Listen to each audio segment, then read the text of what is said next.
வாங்க நம்மளுக்கான தோசை 2 வந்துட்டு. ஸோ இப்போ நம்ம இதில் வச்சு தான் நம்ம ட்ரை பண்ண போகிறோம்.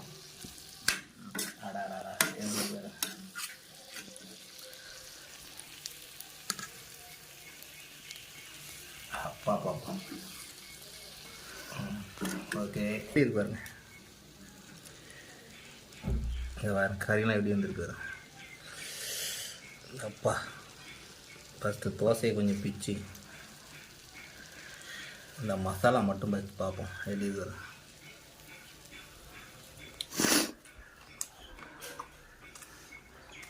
செம்ம டேஸ்ட். சிம்பிளான இதுதான். ஒரு 10 நிமிஷம் எல்லாம் 1/4 மணி நேரம் ஆகும். ஸோ அதை தான் இப்போ நம்ம அந்த சிக்கனை வச்சு சாப்பிட்றோம்.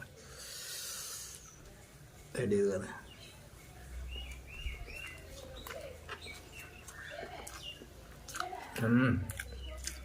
கடையில் வாங்கினா கூட இந்த மாதிரி சில்லி சிக்கன் கிடைக்காது. எவ்வளோ